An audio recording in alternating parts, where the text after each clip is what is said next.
Good morning all of you. आज हम start करते हैं जो है एक्सरसाइज 1.1। और पिछली वीडियो में हमने आपको पहले बता चुके हैं कि यूक्लिड प्रमेय के बारे में बता चुके हैं और वास्तविक संख्याओं के बारे में हम आपको जानकारी भी दे चुके हैं और बता भी चुके हैं। आज हम उससे रिलेटेड कुछ क्वेश्चन करेंगे 1.1 के एल्गोरिथम से। यूक्लिड विभाजन एल्गोरिथम प्रश्नावली 1.1 यानी कि एक्सरसाइज 1.1 से जो क्वेश्चन है वो आपको पूरी की पूरी प्रश्नावली आज हम सॉल्व करवाएंगे। ठीक है, तो वक्त बर्बाद ना करें और हम अपने क्वेश्चंस करवाते हैं। तो पहला क्वेश्चन यहाँ पे दे रखा है।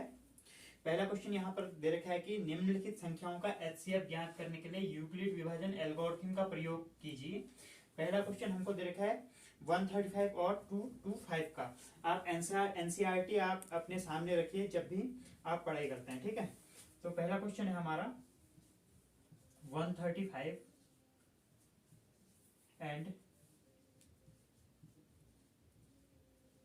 225 यानी कि 225 का एचसीएफ निकालना है। किससे निकालना है? यूक्लिड से। किससे? यूक्लिड विभाजन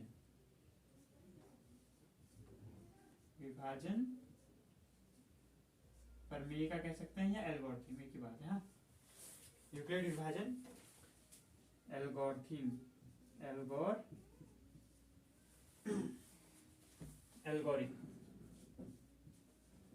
ठीक है। ये तो 135 और 225 का क्या निकालना है? एचसीएफ। क्या निकालना है? एचसीएफ से एचसीएफ। ठीक है,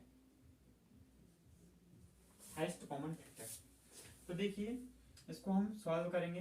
कैसे करेंगे? क्या लिखेंगे? बिकॉज किससे? यूक्लिड विभाजन एल्गोरिथम से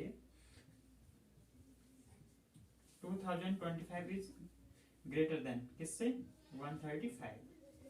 देन तब स्टेप 1 यानी कि स्टेप 1 क्या करेंगे? स्टेप 1 में स्टेप फर्स्ट करेंगे संख्या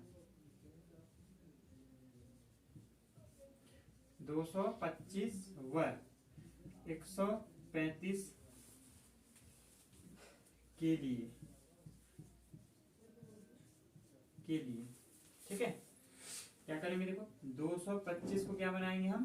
भाज्य, और 135 को बनाएंगे हम भाजक। ठीक है, समझ गए? अब इससे पहले एक चीज यहां पे लिख देता हूं कि हमने क्या बनाया था? a equal to B into Q plus R means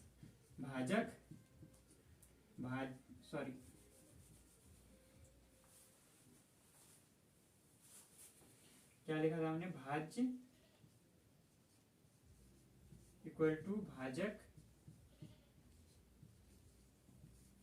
ठीक है, भाजक इंटू भागफल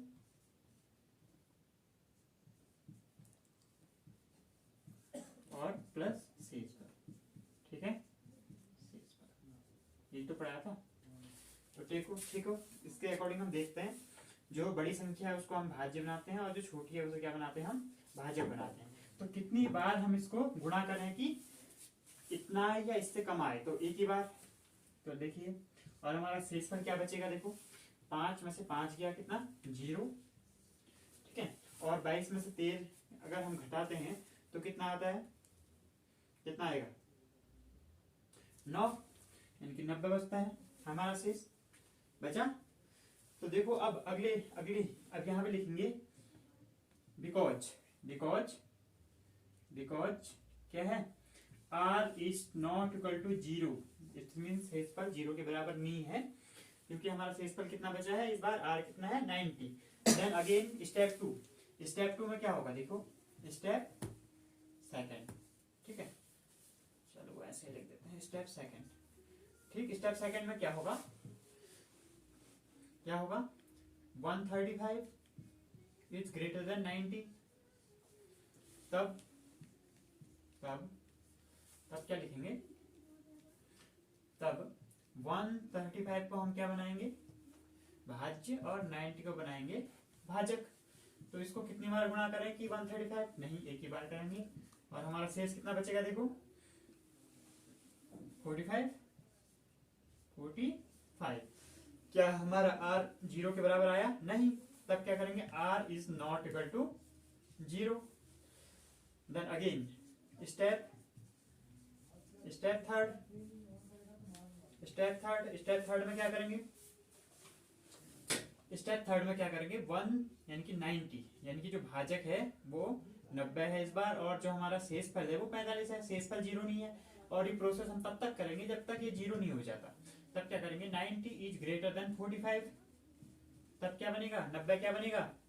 हमारा भाजक बनेगा, भाज्य बनेगा, और 45 क्या बनेगा? भाजक। तब करेंगे, देखो 90 इक्वल टू 45 इंटू कितना इंटू करें कि 90 आ जाए। देखो 45 को 2 बार यानी कि 45 इंटू 2 90, और हमारा शेष पर क्या बचेगा? 0।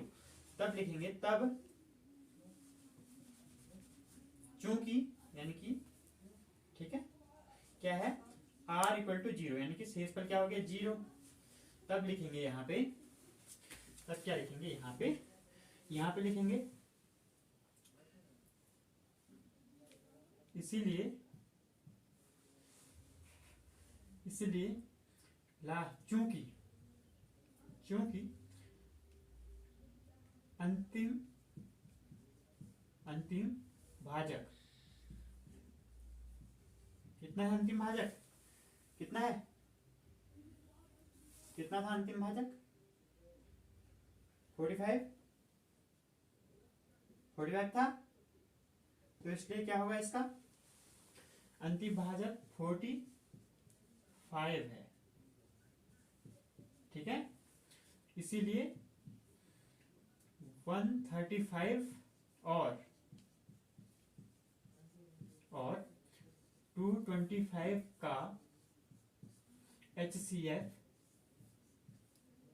बराबर 45। ये हो गया इसका आंसर। ठीक है, नोट करो। फिर दूसरा क्वेश्चन कराते हैं ना।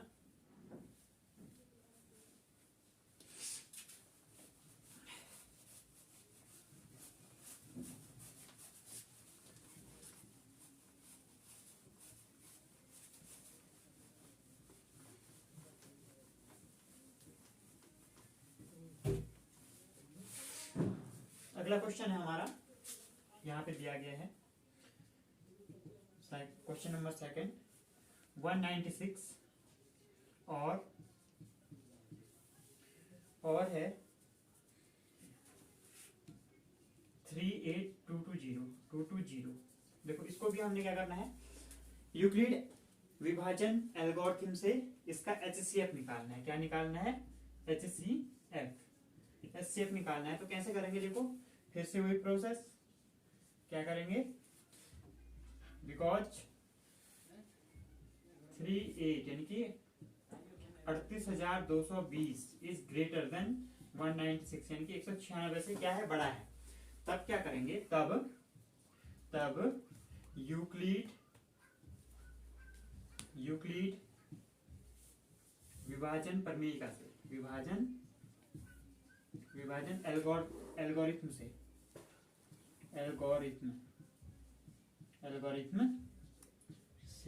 क्या करेंगे? स्टेप 1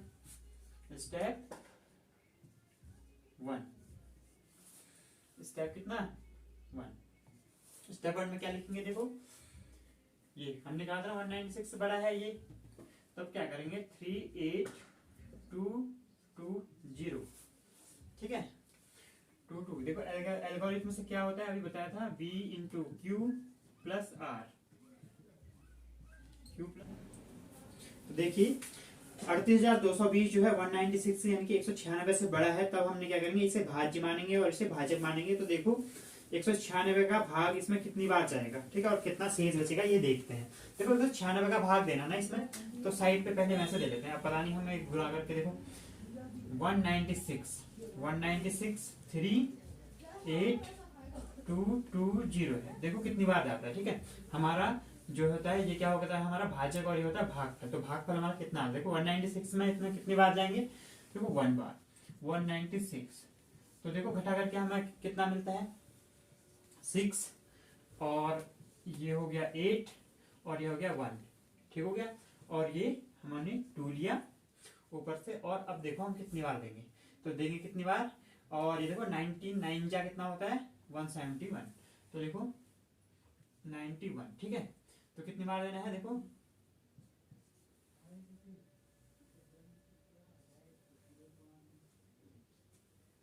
इतना आ गया, ठीक है। 196 का जब हम 9 बार पहाड़ा पढ़ेंगे, यानी कि 9 बार मल्टीप्लाई करेंगे, तो हमें ये मिलेगा।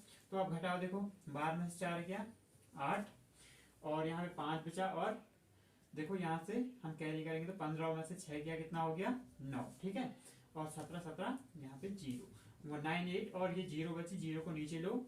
अब देखो 196 का हम 980 में देंगे, कितनी बार देंगे देखो, 19 से कितना होगा, 19 पंजे 95, 5 बार ट्राई करते हैं, तो 5 6 30, और 3 9 पंजे 45, और 3 48, और 5 का 5, और 4 9, ठीक है। तो हमारे पास जो शेष बचता है वो क्या है 0 है। देखो पूरी बार चले जा रहे हैं, यानी कि 196 का 3820 38,220 में जो भाग है वो 195 बार जा रहे हैं, तो हमारा भाग पर कितना आया 195, और हमारा जो शेष बचा वो कितना है हमारा 0। तो ठीक है, तो क्या लिखेंगे, देखो ये तो सिंपली एक ही बार में बन गया है। तो हम क्या लिखेंगे, देखो हम लिखेंगे, हम क्या लिखेंगे, हम लिखेंगे बिकॉज r इक्वल टू 0, तब क्योंकि क्या है, क्योंकि 196 अंतिम भाजक है, अंतिम भाजक है। अतः क्या होगा, अतः 38220 और 196 का HCF कितना है 196 है, क्या है 196 है, ठीक है। ये हो गया हमारा क्या है आंसर, ठीक। अब करते हैं हम अगला क्वेश्चन। अगला क्वेश्चन है इसका, देखिए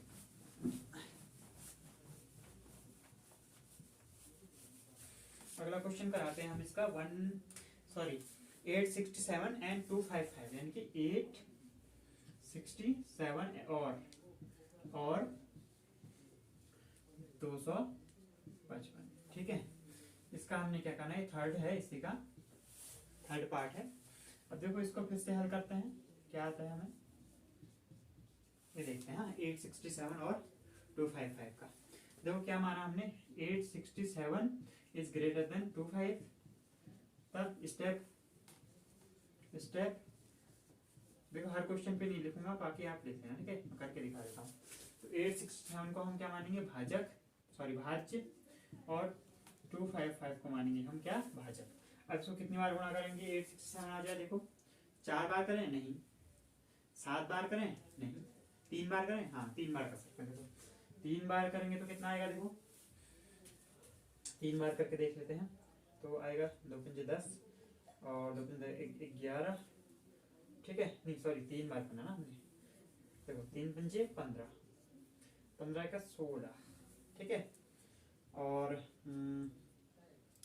हो जाएगा 3 गुना 6 के 7, 765, और 867 में से घटाओ इसे, 867 में से घटाओ तो कितना आएगा 2 0 और 102, तो हमारा शेष पर जो बचता है वो हमारा बचता है 102, ठीक है। अब लिखेंगे बिकॉज 102, यानी कि sorry r is not equal to 0, then तब क्या है, इसीलिए क्या है, इसलिए स्टेप सेकंड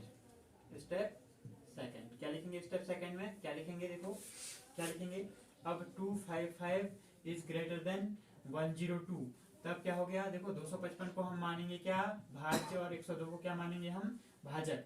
अब इसको कितनी बार गुणा करेंगे, केवल 2 बार, और शेष कितना बचेगा, देखो 2 बार गुणा करेंगे तो कितना मिलेगा हमें मिलेगा ये 204 मिलेगा।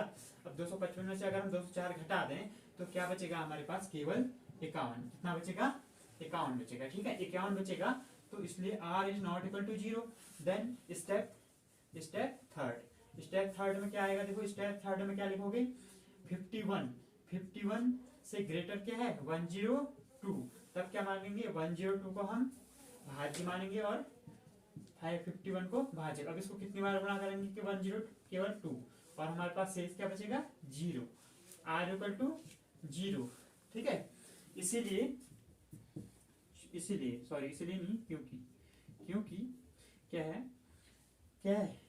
51 अंतिम क्या है, अंतिम भाजक है। ठीक है, इसीलिए क्या है इसका 867 और किसका 255 का HCF कितना है, HCF 51 है। ठीक है, 51, ये हो गया हमारा इसका थर्ड पार्ट का आंसर। नोट करो, जल्दी से नोट करो, फिर उसके बाद अगला दिखाते हैं। ठीक है,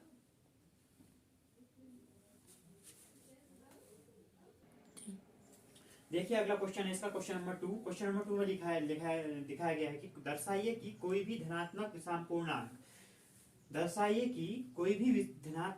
पूर्णांक 6q+1 या 6q+3 या 6q+5 के रूप का होता है। तो आइए देखते हैं ऐसा होता है या नहीं। तो देखिए हमको पता है यूक्लिड विभाजन प्रमेय का क्या कहती है, वो कहती है कि a इक्वल टू होता है b into Q plus r, where 0 is less than and equal than r and r is less than b। ऐसा होता है क्या, नहीं, q। ठीक है, तो देखिए क्या होगा, इनको देख सकते हैं हम पहले। ठीक है, 6q+1 यानी कि a माना a निम्न रूप का है। ठीक है, कैसे होगा, देखो कैसे होगा, 6 यानी कि 6 और q, देखो इसको 6 और q देखते हैं। ठीक है, 6q+1 को अगर हम देखते हैं तो हमारे पास क्या आएगा, देखो 6 क्या है हमारा b है ना, b, ये गलत कर रहे हैं हम, यहाँ पे b आएगा। ठीक है, तो मोस्ट इक्वल यानी कि b ही होना चाहिए, क्यों होना चाहिए,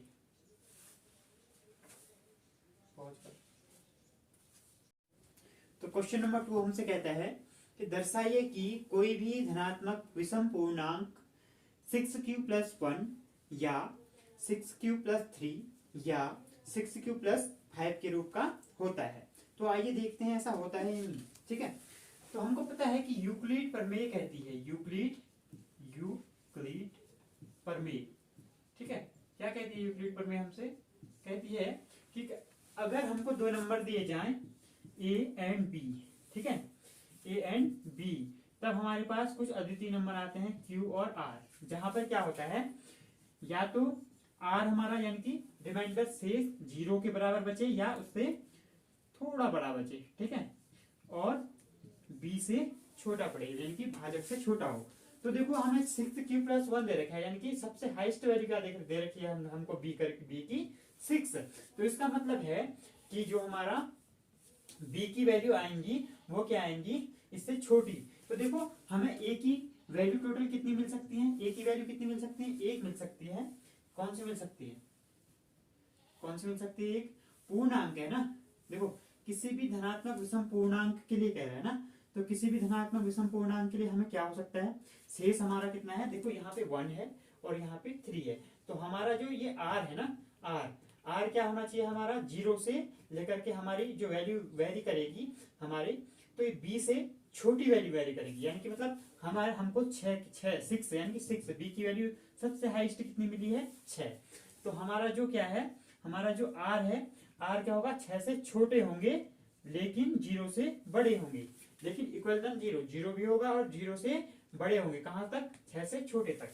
तो हमारी a की वैल्यू कहां तक वेरी करेगी, देखो 6q+0 तक, यानी कि एक हमारा से 0 बचेगा, दूसरा 6q+1 हो जाएगा, तीसरा क्या हो सकता है इसकी वैल्यू 6q+5 2 हो सकती है। और चौथी क्या हो सकती है, देखो चौथी होगी 6 क्यू प्लस 3 हो सकती है। एक हो सकती है 6 क्यू प्लस 4 हो सकती है। एक क्या हो सकती है 6 क्यू प्लस 5 हो सकती है। कितनी वैल्यू हो गई 1 2 3 4 5 6। तो देखो इतनी वैल्यू हो सकती है। हमने क्या कहा था, देखो इसने कहा है कि कोई भी धनात्मक विषम पूर्णांक, विषम पूर्णांक का मतलब क्या समझते हो, कोई भी धनात्मक विषम पूर्णांक, जैसे 1 विषम है, ठीक है, 3 है, 5 है और 7 है, इस टाइप का, ठीक है, तो विषम हो गए। तो उनके लिए वो पूर्णांक 6 क्यू प्लस 1 के रूप में या 6 क्यू प्लस 3 के रूप में या 6 क्यू प्लस 5 के रूप का हो सकता है, कह रहे हैं, ठीक है, इनके रूप का हो सकता है। तो हमको क्या पता था, देखो यहां से दिख रहा है, साफ साफ दिख रहा है कि 6 जो है हमारे बी के रूप का है, B into Q plus R, ठीक है, और आर हमारा क्या है, ये 5, यानी कि लास्ट में जो हमें आर मिलता है। लेकिन हमको क्या पता था कि प्रमेयिका कहती है ए इक्वल टू होता है B into Q plus R, और उसके साथ ही हमको दिया जाता है कि आर क्या हो सकता है, या तो 0 के बराबर होगा, ठीक है, या इस बी से भाजक से छोटा होगा, भाजक से छोटा और 0 के बराबर। तो भाजक कितना है हमारा 6 दे रखा है, उससे छोटा और 0 के बराबर। तो देखो एक हमारा हो सकता है 0 1 2 3 4 5, 6 नहीं हो सकता क्योंकि हमको दिखा है 6 से छोटा है। तब देखो अब हम क्या ट्राई करेंगे इनमें, हम इनमें एक बार पूर्णांक जो है हम विषम पूर्णांक रख करके ट्राई करते हैं कि कौन सी वैल्यू हमें वेरी कर रही है या नहीं। देखो हम क्यू की जगह अगर हम 1 रखें, पूर्णांक हम 1 रखें, ठीक है, विषम पूर्णांक है, तो हमें क्या मिलेगा, हमें क्या मिलेगा इसमें से 6, देखो 6 इंटू 1 प्लस 0, तब हमें क्या मिलता है 6। क्या हमको मिल रहा है विषम पूर्णांक मिल रहा है, नहीं, तो ये तो हमारा हो ही नहीं सकता। तो अगला देखते हैं, अगर हम इसमें रखें 6 इंटू 1 प्लस 1, तो देखो हमें क्या मिलता है 6 का 6 प्लस 1 यानी कि 7। क्या हमें विषम मिला या सम मिला, तो विषम मिला, एक ही हो सकती है हमारी, ठीक है। तो दूसरा क्या हो गया, देखो 6 प्लस 6 इंटू देखो 1 प्लस 2, अब देखो हमें क्या मिलेगा 6 इंटू 1 यानी कि 6 प्लस 2 यानी कि 8 मिला। क्या ये सम है या विषम है, हमें क्या चाहिए विषम पूर्णांक के लिए, ये सम आ गया, तो इसका मतलब ये नहीं हो सकता। अगला देखिए 6 क्यू प्लस 3, तो 6 क्यू की जगह 1 रखा प्लस 3, तो क्या आया हमारा 6 का 6 प्लस 3 इक्वल टू 9, तो यह सम आया विषम, विषम आया, तो इसका मतलब ये भी वैल्यू वेरी कर सकती है। अगला देखिए 6 क्यू की जगह हम रख सकते हैं 1 ही पे चेक कर लें, तो 4, तो 4 पे भी क्या आएगा 6 का 6 प्लस 4 इक्वल टू 10। क्या ये वेरी कर रहा है, नहीं, तो इसका मतलब ये भी नहीं हो सकता। तो इसलिए अब देखा 6 क्यू प्लस 5 बचा है, तो इसमें करते हैं ट्राई, तो हमको आता है 6 का 6 प्लस 5 यानी कि 11 आ गया, तो इसका मतलब ये भी वेरी कर रहा है। आप सभी देख चुके हैं कि किसी भी धनात्मक विषम पूर्णांक के लिए 6 क्यू प्लस 1 या 6 क्यू प्लस 3 या 6 क्यू प्लस के रूप का हो सकता है कोई विषम धनात्मक पूर्णांक। देखो 1 रखा, हमें 7 मिला, यानी कि हमें विषम संख्या मिली। ऐसे ही हमने 6 क्यू प्लस 3 को भी सर्टिफाई किया और 6 क्यू प्लस 5 के लिए भी सर्टिफाई किया, ठीक है। ये चीज आप दिखा सकते हैं एग्जाम में, ठीक है। अब अगला क्वेश्चन हम आपको दिखाते हैं, क्वेश्चन नंबर 3 एनसीईआरटी पे दिया गया है, लिखा गया है कि किसी परेड में, ठीक है, 616 सदस्यों वाली एक आर्मी यानी कि सेना यानी कि आर्मी की टुकड़ी को, यानी कि एक 616 सदस्यों की एक सेना की टुकड़ी है को 32 सदस्यों वाले एक आर्मी बैंड के पीछे मार्च करना है, ठीक है, मतलब चलना है, ठीक है। तो दोनों समूहों को समान संख्या वाले स्तंभों में मार्च करना पड़ेगा और उन सब स्तंभों की संख्या ज्ञात करनी है। तो मतलब आर्मी की टुकड़ी में, आर्मी की टुकड़ी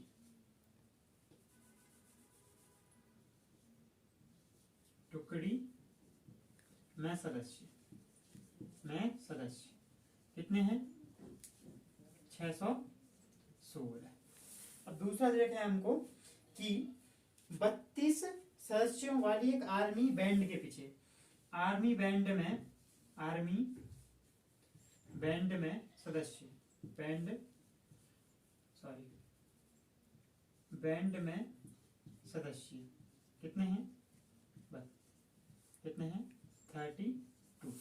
अब कह रहे हैं कि इनको स्तंभ बराबर, यानी कि ऐसे स्तंभों में चलना है, ठीक है, कि ये दोनों आपस में क्या हो जाए, बराबर बराबर बटे, और कितने ऐसे स्तंभ बनेंगे जिनमें ये बराबर बराबर होंगे। ठीक है, तो अधिकतम स्तंभों की संख्या ज्ञात करनी है, और आपको पता होना चाहिए जब स्तंभों की संख्या ज्ञात करनी होती है, और ऑब्वियस जब अधिकतम चीज पूछी जाए ना, तो उसमें केवल एचसीएफ निकलता है। क्या निकलता है? एचसीएफ निकाला जाता है। ठीक है, तो एचसीएफ निकालेंगे हम कौन सी? यूक्लिड विभाजन टेक्निक से, यूक्लिड विभाजन एल्गोरिथम, यूक्लिड विभाजन से। ठीक है, तो देखो क्या होगा, क्या कहेंगे, 616 is most greater than 32। Then step first क्या आएगा स्टेप फर्स्ट में? 616 इक्वल टू 32। देखो 616 भाज्य बन जाएगा, 32 क्या बन जाएगा? भाजक। और कितनी बार करेंगे हम? देखो 32 का कितनी बार जाएगा? ठीक है, कितनी बार? तो एक ही बार। देखो यहाँ देखिए, यहाँ करके देख लेते हैं। ठीक है, 616 और 32 तो कितनी बार जाएगा? देखो 32 यानी कि 32 एक बार करेंगे तो कितना बचा हमारा? बताओ 9, और यहाँ से कितना बचा? 2, और हमारे यहाँ से कितना? 6। अब बताओ कितनी बार करेंगे? कितनी बार करेंगे? 9 बार। तो 9 बार करते हैं।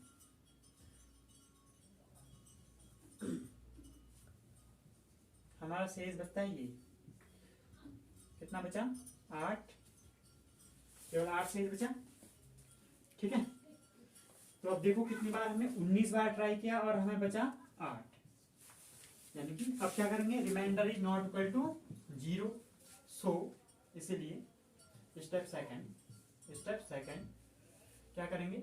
32 इज मोर ग्रेटर देन 8, यानी कि ग्रेटर देन 8 स्टेप 2 है। ठीक है, तो क्या करेंगे? अब 32 को हम भाज्य बनाएंगे और 8 को भाजक बनाएंगे। देखो 8 चक्को 32 प्लस आर इक्वल टू 0 प्राप्त हो गया। तब लिखेंगे चूंकि अंतिम भाजक कितना है? 8 है, 8 है। अतः क्या है? किसका एचसीएफ? 16 और 616 और 32 का एचसीएफ कितना है? 8 है। कितना है? 8 है। देखो एचसीएफ तो हमने निकाल दिया। हमने क्या निकालना था? कितने स्तंभों, अधिकतम स्तंभों की संख्या ना, तब अधिकतम